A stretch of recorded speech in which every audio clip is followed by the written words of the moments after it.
GREM presenta un espacio dedicado a nuestros orígenes. Bienvenidos a una hora para la reflexión de los acontecimientos que forjaron nuestra existencia. Diálogos con la historia. Un espacio dedicado a nuestros orígenes. Encuentros con nuestro pasado. Diálogos con la historia.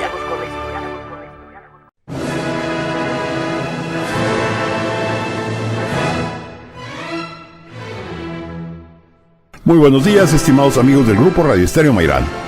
Hoy es sábado 10 de agosto de 2024 y es un grato placer darle la más cordial bienvenida a esta mañana de historia. Nuestro profundo agradecimiento por su amable atención al brindarnos esta oportunidad de convivir a través de esta pasión. La humanidad, desde los primeros años de su existencia, elevó los ojos al cielo y a la inmensidad del mar y de los montes y valles. Y al comprender que ellos no habían hecho nada para poseer tales riquezas, concluyó que éstas eran productos de seres superiores. Así creó múltiples dioses y se volvió politeísta en un principio. Bien, vamos a iniciar nuestra serie hoy de la religión sumeria, posiblemente la primera organizada como tal. Ese es nuestro tema de hoy. Y recuerden, distinguidas damas y caballeros amantes de la historia, que para nosotros escuchar sus opiniones nos enaltece, eleva nuestra calidad humana. Por ello les invitamos a que nos brinden su visión del tema y nos honren con ella. Los anfitriones de este diálogo, amantes de la historia y quienes gozamos de compartir experiencias excepcionales: Ignacio Alfonso Salcido Dávila, licenciado en Derecho y maestro en Derechos Humanos, dedicado al libre ejercicio de la abogacía. Doctor Luis Alberto, muy buenas tardes. Carlos, ¿qué tal? Muy buenos días, buenos días también para el auditorio. Este sábado 10 de agosto, hoy se cumplen 164 años de la victoria de del bando liberal, liderado por Jesús González Ortega e Ignacio Zaragoza sobre las fuerzas conservadoras de Miguel Miramón en la batalla de Silao, Guanajuato, en el año de 1860. Y vamos a abordar un tema muy interesante, como bien comentaba el doctor, sobre algo que creo que nos ha hecho convertirnos en la especie que gobierna el mundo, que es la capacidad de creer en lo que no podemos ver. Carlos Humberto Huerta Ochoa, licenciado y maestro en Derecho, catedrático universitario y abogado consultor con asentación en amparo. Muy buenos días, doctor Luis Alberto, mi amigo Ignacio Alfonso Salcido, radioescuchas aquí de Grupo Radio Estéreo Mairán, de acá de Diálogos con la Historia, bienvenidos. Un saludo afectuoso a mis amigos ingenieros de la Mesa 25, a la gente de Fundación de Reforma, al grupo de intelectuales maestros de Aguas de Fuego, que yo sé que nos escuchan día con día. Aquí, como dijo Ignacio, un episodio interesante para justificar por qué somos lo que somos en base a un ser creador. Les va a gustar. Y un servidor, Luis Alberto Vázquez Álvarez. Vamos a tener como música de fondo algo que le va a gustar mucho a Carlos, la obertura de la ópera Nabucco, muy propia del tema. Va pensiero, así es. Pensiero. Sumeria, Acadia, Mesopotamia, Caldea, el fértil creciente, Media, Persia, Asiria, Babilonia, infinidad de nombres de este lugar. Pero antes de entrar directamente a lo que viene a ser la religión sumeria, creo que el licenciado Salcido quiere comentarnos algo acerca de, ¿qué podríamos decir? ¿El arquetipo religioso del ser humano? Yo pensaría el arquetipo religioso no nada más del ser humano, sino las protorreligiones o creencias que tienen características parecidas a las religiosas, no nada más profesadas por el Homo sapiens, es decir, nosotros, sino también por otros primates, pero resulta que no nada más por otros primates. Es decir, la cuestión relativa a rituales que pudieran asemejarse a una cierta conciencia religiosa se ha podido advertir, obviamente sin tener una certeza, por la imposibilidad de colocarnos nosotros en la porción de universo que pueden interpretar las otras especies bajo su propia realidad. Un concepto que un primatólogo muy famoso que se llama Frans de Waal, holandés, generó, que se llama Onveld, que el Onveld es una palabra alemana que significa precisamente esto, la porción de realidad que puede interpretar exclusivamente el ente que le esté percibiendo. nosotros como especie humana siempre tratamos de interpretar la realidad de otras especies, pero a todo le ponemos nuestro sello. Cuando vemos a las hormigas y a las abejas, ¿qué es lo que decimos?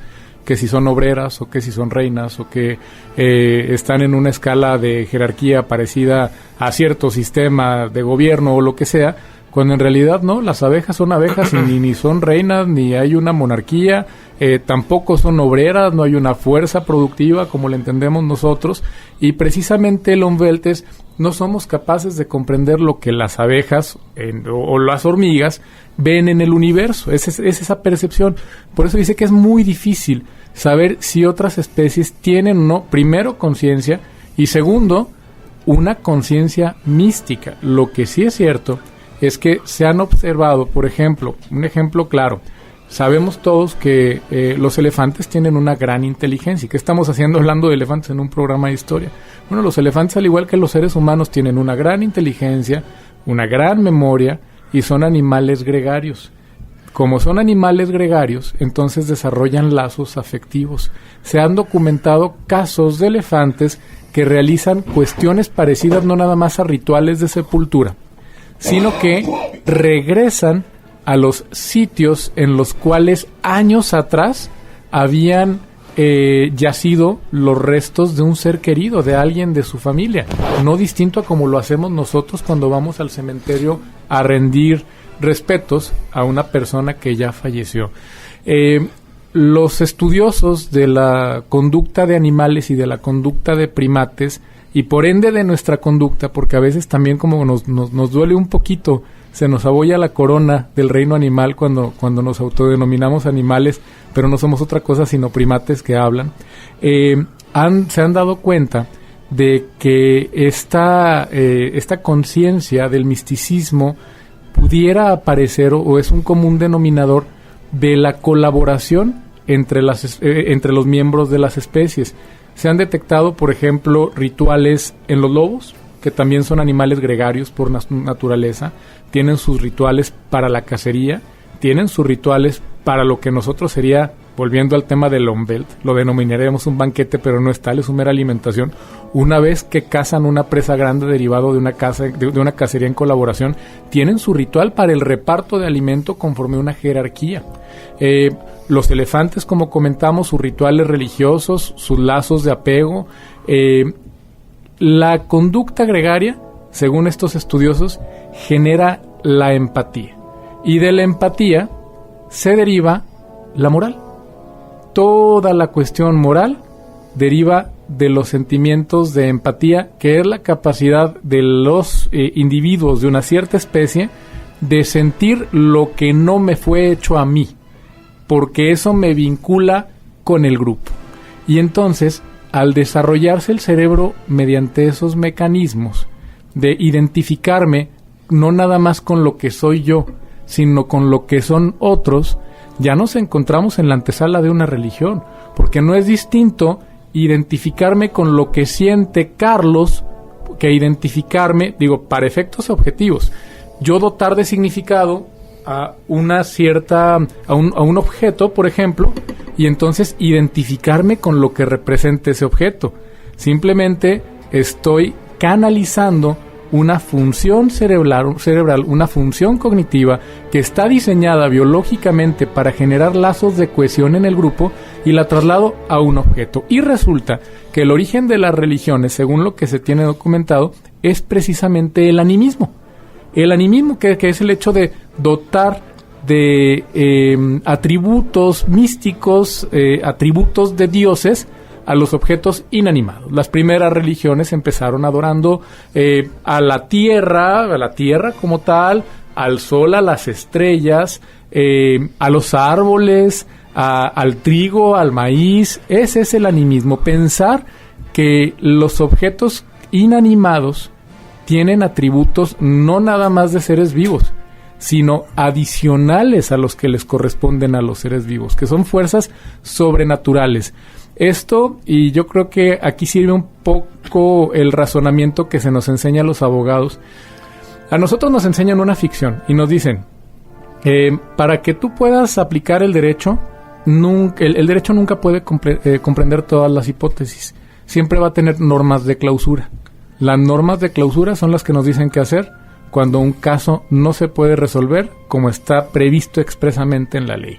Los jueces tienen prohibido decir, se denomina non-liquid, es decir, no sentencio porque no hay una norma expresa. Y siempre hay normas de clausura. ¿Qué son? Inventos, la verdad, los principios generales del derecho. ¿Qué son?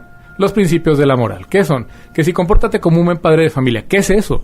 Es decir, ese tipo de normas de clausura, ¿a qué viene con eso? Que creo que así está estructurado nuestro cerebro. Así está contra todo lo que no podemos entender, entonces le inventamos un significado. Por eso es que en la medida en la que retrocedemos en el tiempo, más cosas eran explicadas mediante magia, mediante hechizos, mediante misticismos, y en la medida en la que la ciencia ha ido avanzando y abriéndose camino con explicaciones verificables y repetibles, entonces las creencias místicas en general se han visto disminuidas. Digamos que la religión es el equivalente a las normas de clausura en nuestro sistema jurídico. Así como los abogados no podemos decir ese caso no está previsto en la ley, nuestro cerebro no puede decir eso no lo puedo entender. Entonces siempre vamos a encontrar una explicación, sea científica, sea mística, y por eso nuestra fascinación por todo lo sobrenatural. Del animismo derivan ya las primeras religiones. Todas las religiones que datan de... Incluso se tienen algunos antecedentes. Obviamente no se puede hablar de religiones de la prehistoria, porque por eso la prehistoria es tal, no hay fuentes, pero lo que sí hay son referencias que se pueden interpretar. Por ejemplo, se han encontrado entierros con flores, no nada más producidos por Homo sapiens, también por neandertales. Es decir, otro primate, primo de nosotros, con el que incluso se ha encontrado evidencia que hubo cruza genética, también tenía estas vivencias místicas. ¿Y por qué se dice que un entierro de muertos es una vivencia mística? Porque se está de alguna manera rindiendo culto a lo que ya es un objeto. Materialmente un cadáver no es la persona.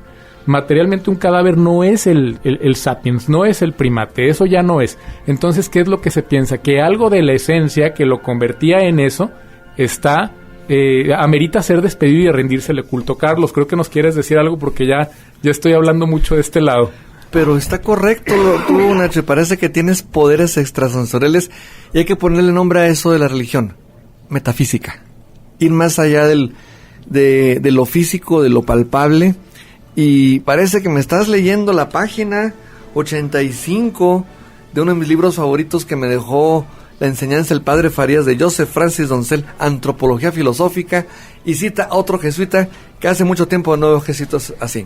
Y a propósito de París, me estoy refiriendo a Pierre Teilhard de Chardin, que hablaba de esa teoría evolucionista, porque era jesuita y era paleontólogo. Entonces encuentra ese descubridor del hombre de Pekín. Del hombre de Pekín. Entonces habla de una evolución física, morfológica. Se hablaba del Neandertal, después el Cromañón, hasta que llegamos al Homo sapiens, y ahí la leyenda darwiniana del famoso eslabón perdido. Pero más que eslabón perdido, diría que más bien el hombre como tal, y por eso es mi materia favorita, la antropología filosófica, que no es más que el conocimiento del hombre, no como objeto, como puede ser en la historia, la sociología, sino como sujeto, que así mismo se conozca como por sí mismo, porque tú dijiste, los animales tienen inteligencia, está bien, y también son parte de una creación divina, bajo un esquema religioso. Ahora, aclarando al público, paréntesis, estamos haciendo un análisis histórico de la religión, no estamos tomando bandera por nadie para evitar susceptibilidades y aceptando la pluralidad. No, nada más hay como 4.400 religiones en el mundo. Es decir, este es un tema que va a abordarse desde una varios programas. Exacto, y de manera muy respetuosa, con base en datos lo más objetivos posible. No es acreditar ni desacreditar. Es lo que ellos dijeron, no lo que nosotros interpretamos. Así es. Entonces, estamos hablando más bien de lo que es esa cuestión de la antropología filosófica del hombre, porque el hombre se percibe a sí mismo. Los animales sí tienen conciencia, pero no la capacidad de reflexión para poder decir, porque seguían, porque tú lo dijiste hace rato, por instintos. Entonces, allí es donde entra el precisamente esta parte de este estudio, pero yo dejo tantito ese espacio para el corte y continuar redondeando el tema antes de entrar con la primera religión mundana, por así llamarlo. Gracias. Gracias, Carlos. Y sí, lo que dice ahorita hace un momento el licenciado Salcido, vamos a presentar esta serie de religiones y vamos a decir lo que la religión dice. Nosotros no vamos a comparar, ni vamos a criticar, ni vamos a tratar de hacer emitir juicios de valor. Sí, o algún tipo de adoctrinamiento. Simplemente vamos a presentar las religiones como ellas mismas se presentan. Vamos a hacer una breve pausa y continuamos. El diálogo continúa después de esta pausa. Escúchanos en línea a través de www.noticierosgrem.com.mx. Diálogos con la historia. Q 91.1 FM. Es tiempo de continuar dialogando con la historia. Escúchanos en línea a través de www.noticierosgrem.com.mx. Diálogos con la historia.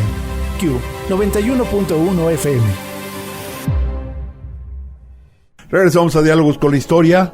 Nuestro tema de hoy, el primero de la serie, religiones. Hoy hablamos de la Sumeria, posiblemente la primera organizada como tal. Con nosotros, los dialogantes, Carlos Humberto Huerta Ochoa e Ignacio Alfonso Salcido Dávila. Y bueno, Carlos, ¿querías comentar algo más acerca de lo que tú llamas la antropología? Estamos hablando también, y que está relacionada con la metafísica, que no es más que una rama de la propia filosofía que trata de ocuparse precisamente de lo que es comprender la naturaleza del ser. Y ahí es donde el hombre, les digo, se conoce como sujeto. A ver, ¿cómo me identifico yo dentro del mundo de la creación? Porque hablando en general, todas las religiones hablan de un principio creador, y nosotros como seres creados. Entonces, hay unas primeras interrogantes que lo dejamos en la mesa, porque no nos alcanza el programa y no es la idea, y que los radioescuchas saquen sus propias conclusiones y reflexiones. ¿Qué es la realidad? ¿Qué es el ser? ¿Qué es la esencia? ¿Qué es la existencia? ¿Qué es la causalidad? Y también la metafísica se vale, como parte de la antropología filosófica, de otro tipo de ciencias auxiliares, como es la ontología, que estudia la existencia de la realidad, la cosmología, origen y evolución del universo, la teología, la naturaleza de Dios o los dioses, como nos señalan aquí los apuntes, y la metafísica, libertad. ¿Hasta dónde es libertad de la voluntad, que tiene que ser una voluntad fuerte, y el determinismo? Entonces, a partir de ahí, bueno, que el hombre se empieza a conocer a sí mismo. ¿Qué estoy yo? ¿Qué debo entender yo como vida humana? ¿Qué debo entender como una causa final? ¿Qué debo entender como un objetivo? Y como dices tú, Nacho, como en materia jurídica, ¿qué establece la religión? Normas de conducta para buscar esos fines, para estar bien con el ser supremo creador.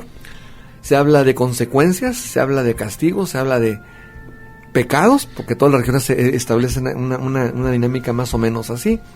Y es donde está envuelto precisamente la condición humana, y que va evolucionando en su forma de pensar y de actuar a lo largo de la historia. Aquí dejo mi intervención para que sí, Nachito, nos hables de esta primera civilización, al menos conocida. Claro, muy interesante, Carlos, y es verdad lo que comentas. El tema de la religión está totalmente conectado con la cuestión moral, y simplemente redondeando la cuestión de que aparentemente no somos los únicos animales que tienen una conciencia moral. Se han documentado, por ejemplo, algunos bonobos, chimpancés, que tras una disputa se ofrecen disculpas mediante actos de sumisión, como agachar la cabeza, que lanzan piedras ritualmente, de manera ritual, a ciertos árboles, como si fuera un lugar de culto. Y lo interesante es que estos autores manejan que la religión es de arriba hacia abajo y la moral es de abajo hacia arriba. Es decir, que la moral es una creación que deriva de nuestra biología, y la religión es una creación que deriva de la estructura social. Eso es lo que manejan estos autores, lo que dicen ellos. Como bien comenta el doctor, este es un análisis tanto de las religiones desde la perspectiva de los dogmas, como de la religión desde la materia prima, de quienes la profesamos. ¿Y qué dice quienes estudian la materia prima? Y cada quien es libre de creer. Yo le creo al que estudia la materia prima, yo le creo al que estudia la teología, cada quien merece exactamente el mismo respeto. Entonces, lo cierto es que la especie humana ha logrado lo que ha podido obtener debido a que las creencias religiosas, ¿qué es lo que nos hacen hacer? Tú ahorita comentabas, ¿tenemos que buscarle un sentido a la vida? Objetivamente no tenemos que buscarle un sentido a la vida. Esa es una idea que nosotros tenemos, que quizá forme parte de nuestra estructura cerebral. El hecho de nacer y decir, ¿para qué estoy aquí? Pero no tenemos por qué hacerlo. O sea, realmente nuestro organismo no se alimenta de encontrarle sentido a la vida. Nuestro organismo se alimenta de proteínas, carbohidratos, un poco de sol, de ser necesario, un poco de ejercicio, reproducirnos y el que sigue. Eso somos como entes biológicos. Tenemos este gran cerebro que le da por pensar muchas cosas y que le da también por asociarse con otros miembros de la misma especie, y resulta que la religión más bien nuestra forma de pensar nos orienta a decir ¿para qué estoy aquí? Y nos orienta también a encontrarle un sentido a la vida superior al nuestro. Y cuando le encontramos un sentido a la vida que es más grande que nosotros mismos, ¿qué somos capaces de hacer? Dar la vida por eso. Y si entonces nosotros somos capaces de asignarle a nuestra existencia un significado por el que vale la pena morirnos, entonces estamos ya dispuestos a colaborar por una cierta causa, inclusive sacrificándome yo, porque me doy cuenta que el todo es más grande que la parte. Y eso es precisamente lo que han logrado hacer los cultos religiosos. No olvidemos que hace no mucho tiempo, y estamos hablando de como máximo 300 años, todavía el principal sustento de la legitimación estatal era la religión. El hecho de constituir como un dogma que estuviera bien asentado en todos y cada uno de los gobernados, el hecho de que la circunstancia de que forman parte de algo más grande que ellos mismos y que vale la pena sufrir incluso para tener una compensación mayor. Entonces la religión es lo que nos ha permitido colaborar con perfectos desconocidos para poder hacer cosas mucho más grandes. ¿Es algo malo la religión? Definitivamente no. Al menos esto ya es una opinión personal. No es malo, pero tampoco habla de democracia. No, pero ahí te va. El nuestro es una opinión personal. Creo que sin la religión, no, es que la democracia es otra religión. La democracia es otra religión, es otra creencia en algo que no podemos ver ni tocar. El dinero es otra religión. Tú sacas un billete de 200 pesos y no, ¿qué son 200 pesos? La idea que tú tienes de 200 pesos. ¿Me explico? O sea, seguimos atribuyéndole significados a cosas y que cada uno le damos nuestra propia cosmovisión, Nacho. Exacto. Entonces, somos seres maravillosos que somos capaces de colaborar con base en ideas que no podemos comprobar y a las que nosotros les dotamos significados que nosotros queremos como sociedad. Y somos capaces de sacrificar nuestra individualidad por algo más grande que nosotros mismos. Lo primero, la familia.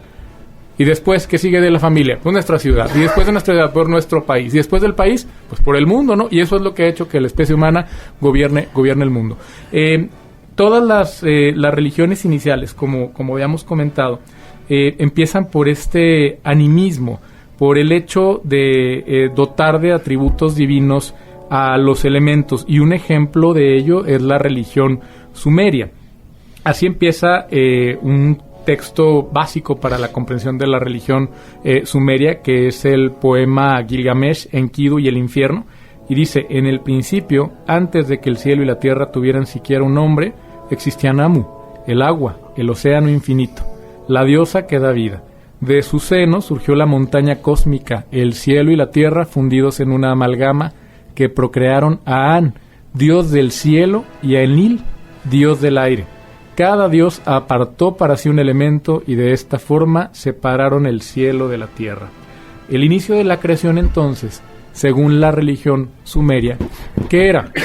No era otra cosa sino el origen de los elementos conocidos en aquella época, que eran los elementos primordiales: cielo, tierra, aire y agua. Entonces es muy interesante ver cómo hemos podido de alguna manera traer a colación, a partir de nuestra naturaleza biológica, de nuestra forma de procesar la información, el por qué seríamos capaces, o de manera muy verosímil, de dotar de atributos místicos a seres inanimados, y luego cómo las religiones ya escritas, ya en la historia, empiezan precisamente por allí, dotando de características místicas a seres que son inanimados, como es el agua, como es el cielo, como es el aire y como es la tierra. La religión de los sumerios es muy compleja. Ellos eran politeístas, y los vestigios más antiguos que se tienen sobre esta cultura religiosa datan de hace 4.500 años. Se basaba en la adoración de dioses y diosas que creían que tenían un papel central en la creación del mundo. ¿Y cómo? A través de estos elementos primordiales que acabamos de mencionar. Tenían un panteón de dioses y de diosas con sus características y con sus responsabilidades. Los dioses más importantes eran Anu, que era el dios del cielo y el rey de los dioses. Enlil, que era el dios del aire y de la tormenta. Enki, el dios de la sabiduría y de la magia. Niurzag, la diosa de la fertilidad y de la maternidad. Utu, que era el dios del sol y de la justicia. E Inanna, que era la diosa del amor, pero también la diosa de la guerra. Ellos también, que como parte del misticismo, pues una característica de las religiones es que así como hay atributos divinos que representan lo deseable o lo bueno, hay atributos místicos que representan una fuerza que es totalmente contraria a eso deseable o a eso bueno, el mal. Ellos entonces también tenían creencias en lo que para nosotros son equivalentes los demonios, los espíritus malignos, y que esos demonios podían influir en la vida de las personas. Solían utilizar amuletos, rituales y ofrendas a los dioses. La religión sumeria, creo que también esta cuestión es algo característico de prácticamente todos los ritos religiosos, ¿no? El hecho de los amuletos, el hecho de los rituales son básicos. Incluía también la creencia ultraterrena. Ellos estaban convencidos de que el alma viajaba al inframundo después de la muerte y era juzgada por Enlil. Y los que habían vivido una vida buena eran recompensados con una vida en el paraíso, mientras que los que no habían vivido una vida buena eran castigados en el infierno. También ellos tenían como parte de su sistema de creencias de la creación un diluvio. Y el diluvio era un tema central en la mitología sumeria que podemos localizar en varios textos antiguos. El poema de Gilgamesh es uno de ellos, Sisudra y el diluvio es otro. El diluvio fue un evento catastrófico según este sistema de creencias y destruyó a toda la humanidad. ¿Por qué? Porque fue un castigo. Los dioses castigaron, los elementos, obviamente, aire, el agua, la tierra, castigaron a los seres humanos por la maldad. Había un hombre justo y la familia de este hombre justo y él fueron advertidos por los dioses de que iba a haber un diluvio y les instruyeron para construir un barco que los salvara y que también salvara a los animales. En la mitología sumeria, este hombre justo que recibe el mensaje divino para salvar a las especies se llama Siusudra y es el rey de una ciudad que se llamaba Shurupak. La historia es que después de que se toma la decisión de que la maldad de destruir a la humanidad por su maldad, porque molestaba a Enlil, que era el dios del aire, Enki, el dios de la sabiduría, se compadece de este hombre bueno y sabio, que era Siusudra, y le advierte del diluvio. Enki le dice a Siusudra que construye un barco, que salve a su familia, que salve a los animales. Él construye el barco y cuando llegue el diluvio, sube al barco con su familia, sube al barco a algunos animales y se salvan. El diluvio sumerio tiene una duración de 7 días y 7 noches y cuando termina, el barco se posa en una montaña. Siusudra y su familia ofrecen sacrificios a los dioses y fueron recompensados con la inmortalidad. Es una mitología muy interesante, muy rica. Lamentablemente, de las primeras históricas, seguramente este tipo de mitos existieron siglos atrás, pero no tenemos todavía. Probablemente se descubran después, porque la historia estamos abriendo los ojos a muchas cosas. Yo tengo nuevas. una pregunta, Nacho. Bueno, Sí. sabemos que estamos analizando, quedamos que las interpretaciones personales pues las dejamos de un lado, pero viéndolo objetivamente, estas advertencias que tú hablabas así de lo que se venía con ese diluvio ante esa población sumeria y demás, llega un momento en que ese temor ante el poder divino creería, vamos a decir, como se ha catalogado a lo largo de la historia también, como las primeras supersticiones, que si no hago esto es porque estoy desagradando, si hago esto es para no agradar. Se habla de todas las religiones hablan de sacrificios, de que el hombre se vuelve supersticioso, aunque sea un poquito ante ese magnánimo poder del supremo creador. Pues es que empieza más bien la religión, como comentábamos, como creación humana de la sociedad de arriba hacia abajo. En la moral nunca voy a buscar una recompensa exterior, sino el simple sentimiento de empatía que me provoca a comportarme de cierta manera. Pero en la religión ya es cuando lo realizo conscientemente con la expectativa de algo, de obtener algo que no puedo comprobar, ¿no? Creo que por allí va. Ok, vamos a hacer una breve pausa. Al regresar, me gustaría comentar algunos aspectos que han tratado. En primer lugar, lo de la teoría del determinismo divino, que ya se ha mencionado, pero no se ha aclarado. Y dónde vivían los sumerios. Pero vamos a una pausa y continuamos. El diálogo continúa después de esta pausa. Escúchanos en línea a través de www.noticierosgrem.com.mx. Diálogos con la historia. Q 91.1 FM. Es tiempo de continuar dialogando con la historia. Escúchanos en línea a través de www.noticierosgrem.com.mx. Diálogos con la historia. Q 91.1 FM.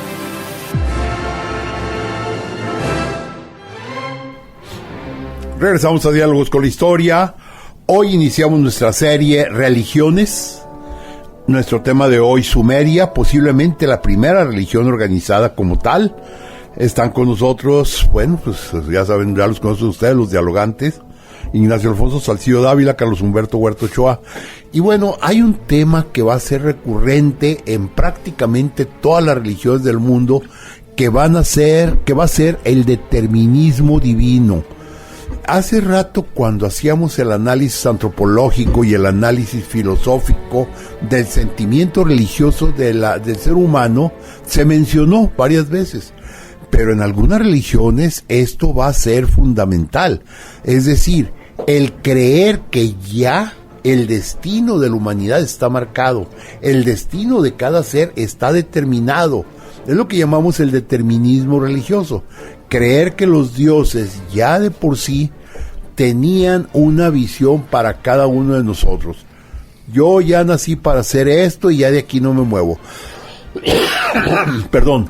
Y todavía se da, todavía hay gente que yo he escuchado que no, pues es que Dios me puso aquí, ya no puedo hacer más, ya Dios definió que yo fuera así. Pero bueno, pues es digamos, son atavismos milenarios. Yo quería, antes de seguir adelante con el tema, ubicarnos geográficamente a la religión sumeria, a los sumerios. Ustedes hoy ubican fácilmente Irán e Irak en lo que llamamos el Oriente Medio. No se les olvide que para los europeos, no para nosotros los americanos, para los europeos había un cercano oriente que vendría a ser parte de ello, a lo mejor sería un poco Egipto, pero en particular Israel, Jordania, Líbano. Eso será el cercano oriente.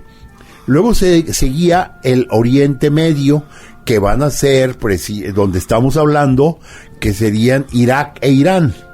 Y luego ya sería el lejano oriente, que sería China. Pues bien, este lugar, donde están los sumerios, es la famosa Mesopotamia, el lugar al que los griegos llamaron entre dos ríos, que se refiere precisamente que una de las creaciones de Enki, el dios principal, ojo, ya el licenciado Salcido ya nos habló de Anu, el dios padre del cielo, de Namu, la diosa madre, pero ellos tuvieron un hijo que fue Enki, ya nos habló también de él. Pero ¿qué hizo Enki? Enki es el dios benévolo, el dios que ayuda a los seres humanos a desarrollarse.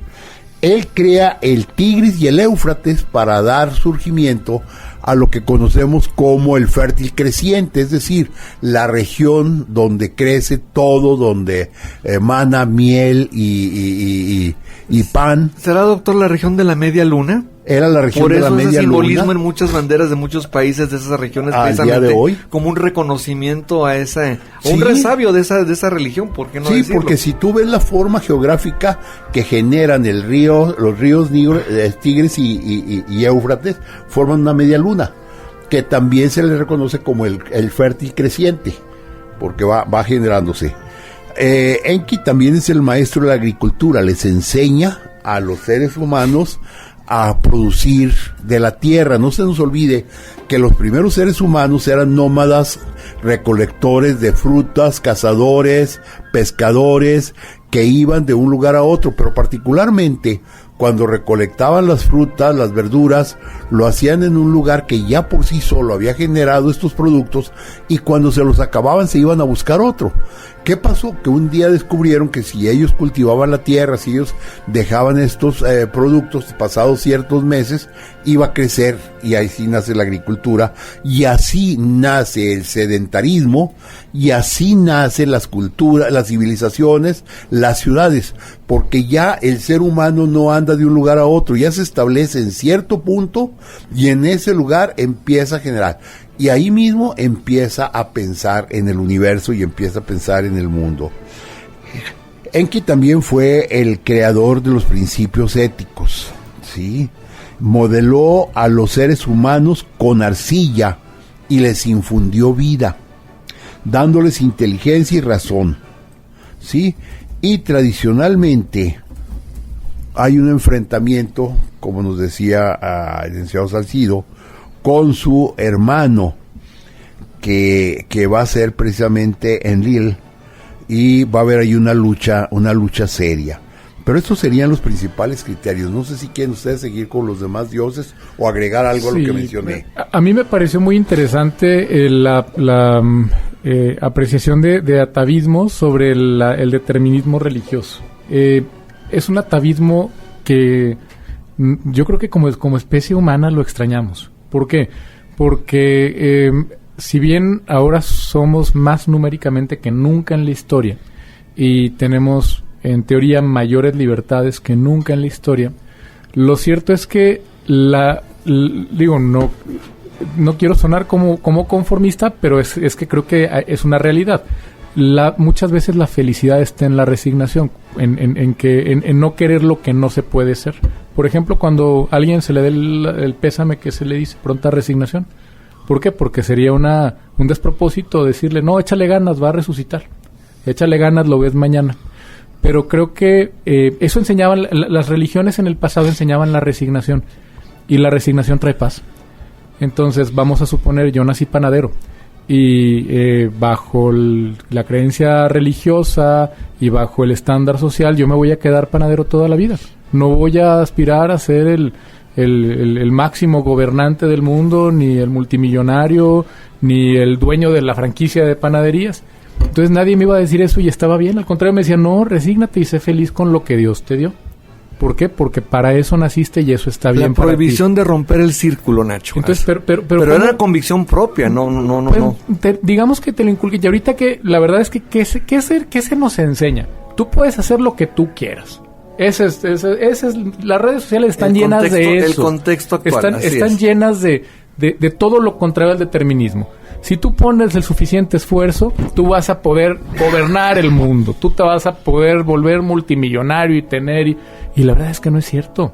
El sistema no da para eso. No existe, es un mito. Es casi como decirle a alguien al quien le estamos dando el pésame, no te resignes y lo vas a resucitar. No todos podemos ser dueños de todo.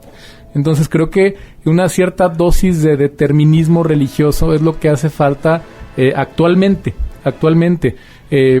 Para encontrarle a la vida un significado más trascendente que el simple hecho de querer escalar socialmente. La religión, creo, enseñaba a permanecer en donde se está en la sociedad, pero creo también a tratar de encontrar en la vida un significado más allá de mi actividad y de la posición social en la que estoy. Solamente quise mencionar que ciertas cosas que se están dejando atrás, a veces hay que decir, oye, ¿por qué se van? Como que no nos hacen falta, ¿no? Creo que es muy interesante este tema, Carlos, no sé qué piensas.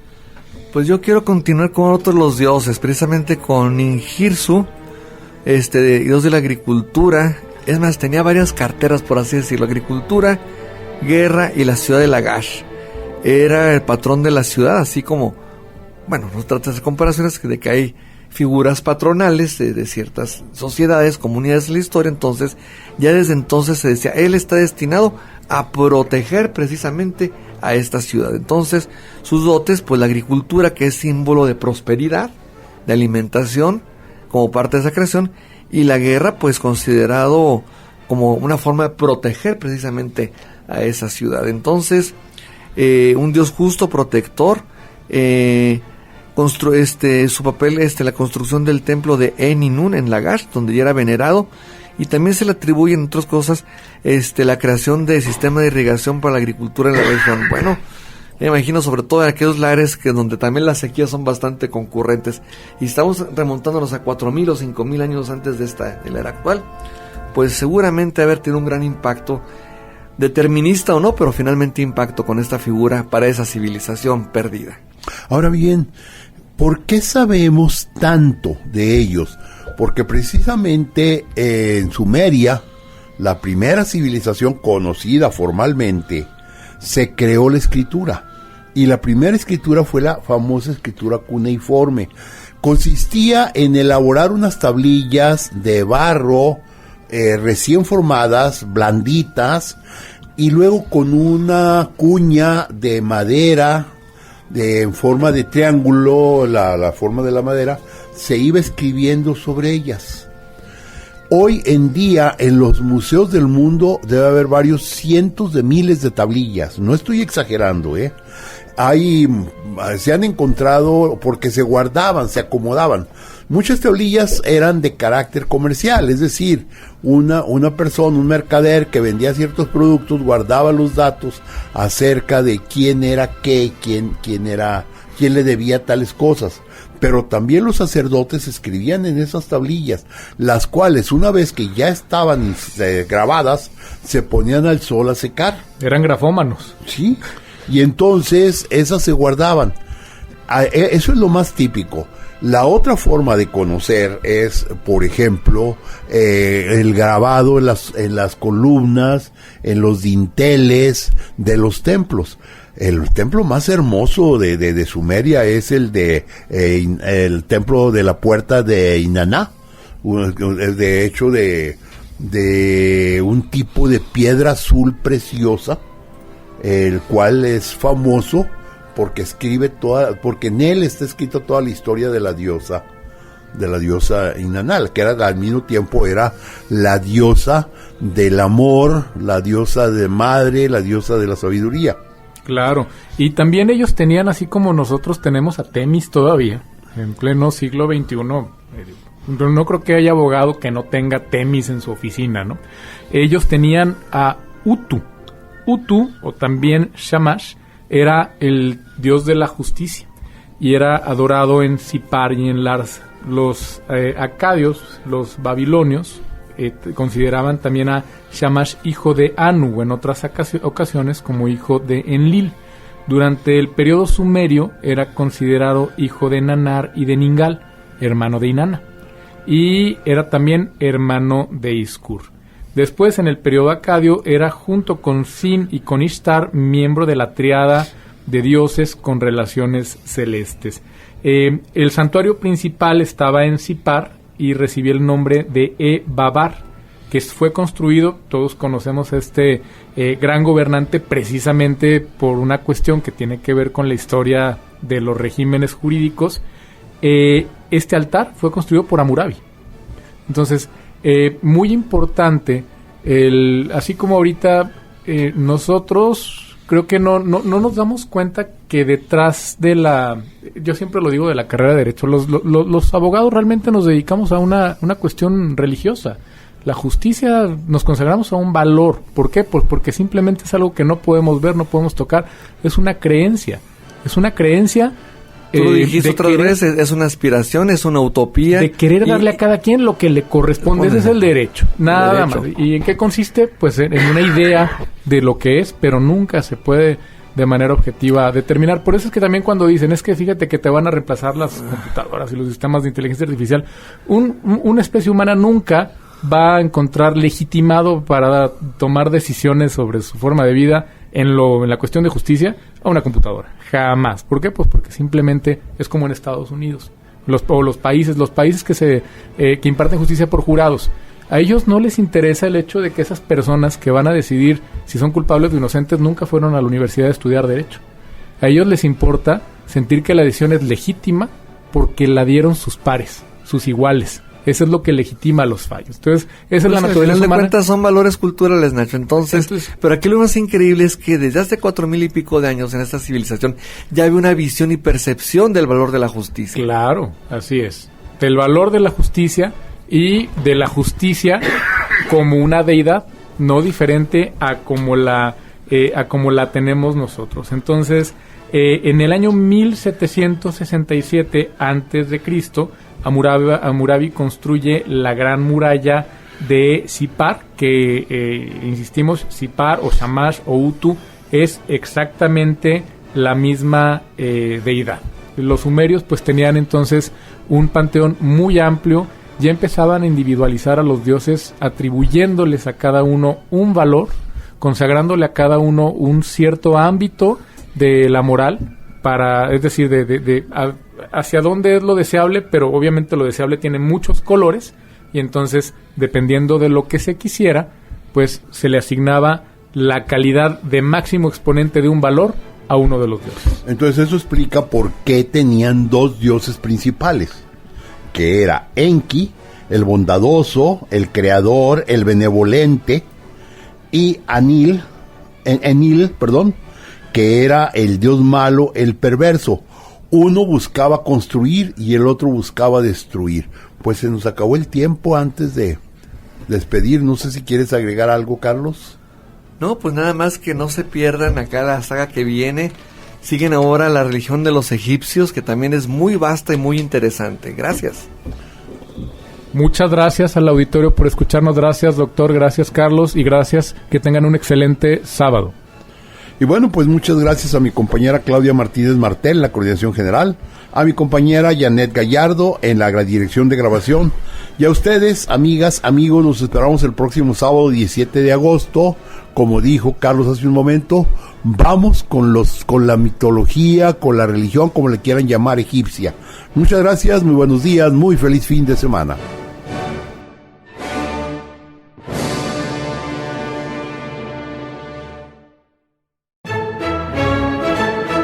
GREN presentó Diálogos con la Historia. La charla concluye por esta semana, pero nuestra raíz es extensa, por lo que te invitamos a debatir el tema en nuestra próxima emisión. Encuentros con nuestro pasado. Diálogos con la Historia.